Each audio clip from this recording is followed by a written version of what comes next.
of reconstruction account is? बिल्कुल सही। चुप हो यार। Artificial personal account, representative personal account, real account, nominal account. Nominal account, nominal account answer है इसका। अच्छा सर। पुनर्निर्माण योजना के अंतर्गत पुनर्निर्माण खाते की प्रकृति होती है? बिल्कुल नॉमिनल होती है। क्यों होती है ये भी बताता हूं। जो हमारी जब भी मतलब रिकंस्ट्रक्शन होता है ना, पुनर्गठन होता है किसी कंपनी का, तो रिकंस्ट्रक्शन कितने केसेस में होता है? देखो, कोई एडमिशन होगा तब भी रिकंस्ट्रक्शन होगा, कोई रिटायर हो रहा है तब भी रिकंस्ट्रक्शन होगा, कोई मर गया तब भी रिकंस्ट्रक्शन होगा, या कंपनी को किसी और ने टेक ओवर कर लिया तब भी रिकंस्ट्रक्ट करेगा वो कंपनी। हर कंडीशन में जब भी रिकंस्ट्रक्शन होगा तो सबसे पहले देखो, आप एडमिशन में ही समझ लो, एडमिशन के समय आप एक खाता बनाते हो, पहला खाता, उसका नाम होता है रिवैल्यूएशन अकाउंट। रिवैल्यूएशन अकाउंट, इस अकाउंट में आप क्या डालते हो पता है? ये अकाउंट बिल्कुल प्रॉफिट एंड लॉस अकाउंट की तरह बनता है, पीएल अकाउंट की तरह। अगर आपको ध्यान दिलाऊं मैं, पीएल अकाउंट की तरह बनता है, यानी इसमें प्रॉफिट इस साइड आता है और लॉस इस साइड आता है। ठीक है, तो प्रॉफिट और लॉस आते हैं, इसका मतलब ये नॉमिनल अकाउंट है, क्योंकि ये पीएल अकाउंट की तरह ही बनता है ना। देखो मैं बता रहा हूं, प्रॉफिट आता है, इधर लॉस आता है, तो पीएल की तरह तो है। और पीएल अकाउंट एक नॉमिनल अकाउंट होता है, तो ये क्यों नहीं नॉमिनल होगा?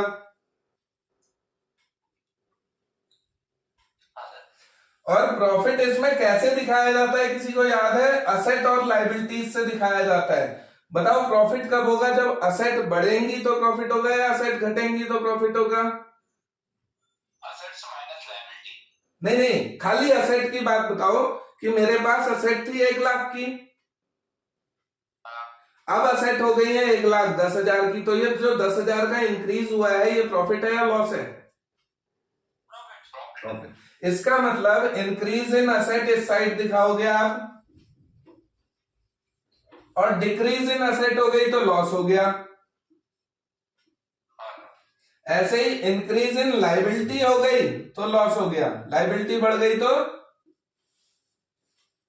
और डिक्रीज इन लायबिलिटी हो गई तो प्रॉफिट। तो इसका नेचर पूछा है आपसे, क्या डाला जाता है? नहीं, इसका नेचर कैसा है, इसकी प्रकृति कैसी है, इसमें प्रॉफिट और लॉस डाला जाता है, तो ये एक नॉमिनल अकाउंट है।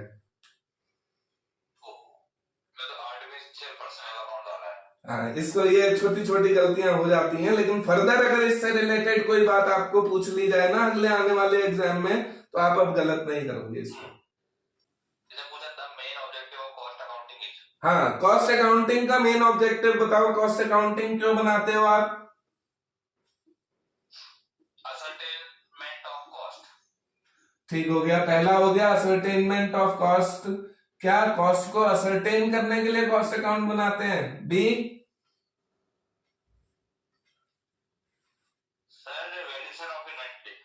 वैल्यूएशन ऑफ इन्वेंट्री,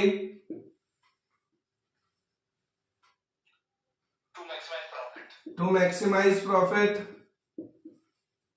और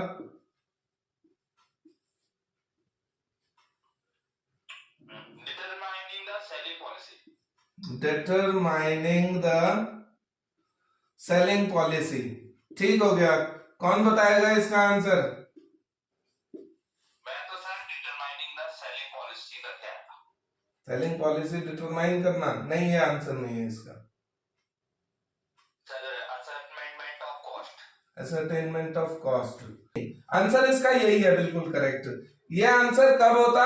कॉस्ट मैनेजमेंट अगर वर्ड आ जाता, जैसे उस समय फाइनेंशियल मैनेजमेंट आया था ना, ऐसे ही अगर कॉस्ट मैनेजमेंट आंसर आता तो ये आंसर होता। अच्छा, बट कॉस्ट शीट कह रहा है या कॉस्ट अकाउंट कह रहा है, तो ये आंसर करेक्ट है। बिल्कुल, कॉस्ट को असर्टेन करने के लिए कॉस्ट अकाउंट बनाई जाती है, पर कॉस्ट मैनेजमेंट क्यों जरूरी है? जैसे पूछा था फाइनेंशियल मैनेजमेंट, मैक्सिमाइज प्रॉफिट या मैक्सिमाइज सेल या मैक्सिमाइज वेल्थ? वेल्थ था।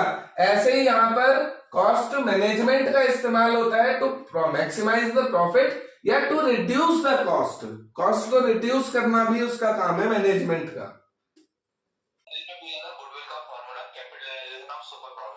ठीक हो गया। गुडविल कैसे असरटेन करेंगे? बोले सुपर प्रॉफिट मेथड से। तो गुडविल असरटेन करने के लिए सबसे पहले तो सुपर प्रॉफिट चाहिए। अच्छा, क्वेश्चन में ऐसा तो नहीं है कैपिटलाइजेशन ऑफ सुपर प्रॉफिट तो नहीं दे रखा है?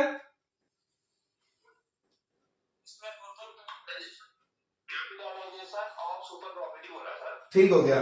तो सुपर प्रॉफिट को कैपिटलाइज करने के लिए पहले तो सुपर प्रॉफिट को कैलकुलेट करो। सुपर प्रॉफिट कैसे कैलकुलेट होती है? सुपर प्रॉफिट क्या होता है कुछ बताओगे? देखो मैं समझाता हूं, सुपर प्रॉफिट को समझ लो पहले।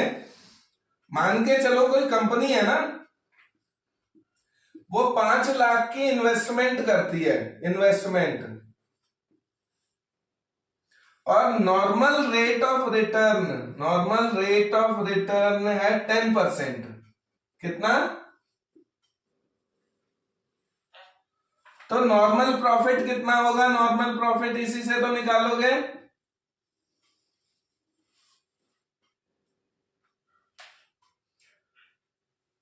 भाई मैंने 5 लाख रुपए लगाए हैं, और जिस टाइप की, देखो ये अलग अलग टाइप की कंपनीज होती हैं। किसी कंपनी में कहीं आप पैसा झोंकते हो तो कहीं का नॉर्मल रेट 10% भी होगा, किसी का नॉर्मल रेट 20% भी होगा। जैसे आपने सुना होगा जो मेडिसिन या फार्मास्यूटिकल इंडस्ट्री है उसमें 40-40% तक का प्रॉफिट होता है ना? तो ये नॉर्मल रेट जो है 10% है, यानी 5 लाख का 10% 50,000 नॉर्मल प्रॉफिट हुआ या नहीं हुआ? ये नॉर्मल प्रॉफिट है। मतलब इतना तो अगर मैंने 5 लाख झोंके हैं तो मुझे कम से कम 50,000 साल में मिलना चाहिए, ये नॉर्मल प्रॉफिट है। ठीक है। अब जब मैंने बिजनेस किया, पैसा डाल ही दिया सच में, और उससे मुझे जो प्रॉफिट हुआ वो हो गया 70,000 का। असली जो एक्चुअल प्रॉफिट है वो कितना है? 70,000 का एक्चुअल प्रॉफिट है। तो ये जो 20,000 है ये क्या है?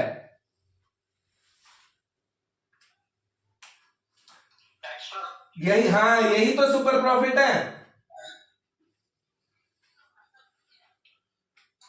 यही सुपर प्रॉफिट है।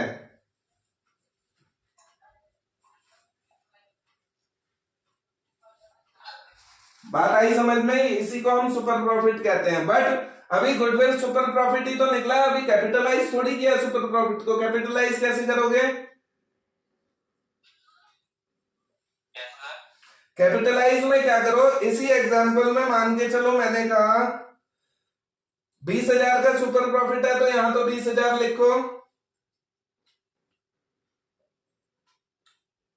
और इसको आप कैपिटलाइज कैसे करोगे? नॉर्मल रेट ऑफ रिटर्न का मतलब आपने 5 लाख झोंके 10% यानी 50,000 आना चाहिए। तो 70,000 अगर कमाया है 20,000 का, माइक बंद हो गया अब? ठीक है, ठीक है। तो इसमें मुझे क्या करना है ना, सुपर प्रॉफिट को कैपिटलाइज कैसे करेंगे? सुपर प्रॉफिट कैसे निकाला मैंने? Actual profit minus normal profit, यानी 70,000 माइनस 50,000, तो सुपर प्रॉफिट तो हो गया 20,000 का। यस और नो? अब इसको कैपिटलाइज कैसे करूंगा? कैपिटलाइजेशन ऑफ सुपर प्रॉफिट देखो कैसे होता है। 20,000 इंटू 100/10 करोगे इसको, यानी 2 लाख। 2 लाख की गुडविल है।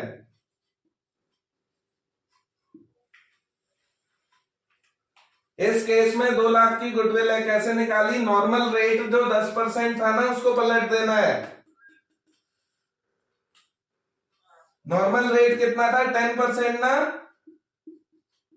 यानी 10/100। जब कैपिटलाइज करोगे तो इसको पलट दो, 100/10 कर दो इसको।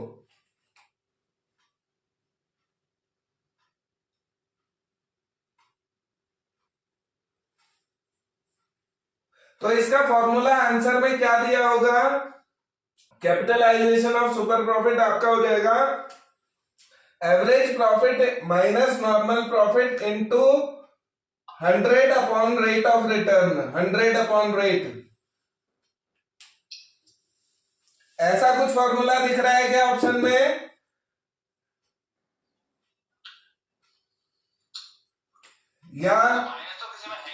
या super profit into 100 upon rate है? ऐसा भी नहीं है। Super profit upon average profit into 100। Super profit upon average profit into 100, ऐसा करें। Super profit into 100 upon average profit. Average profit कैसे निकाला? देखो हमने average profit, super profit into 100 तो ठीक है। देखो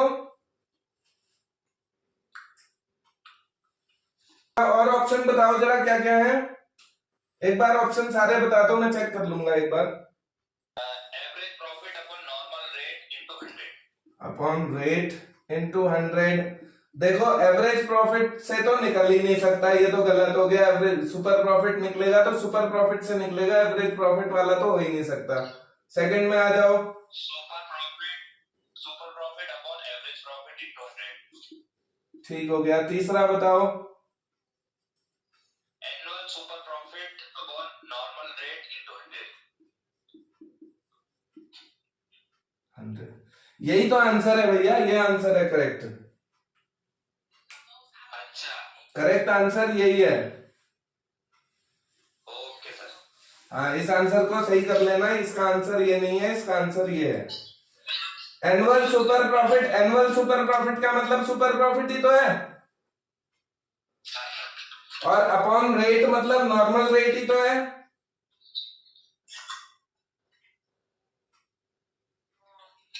और इनटू 100, तो करेक्ट ऑप्शन यही है इसका, थर्ड।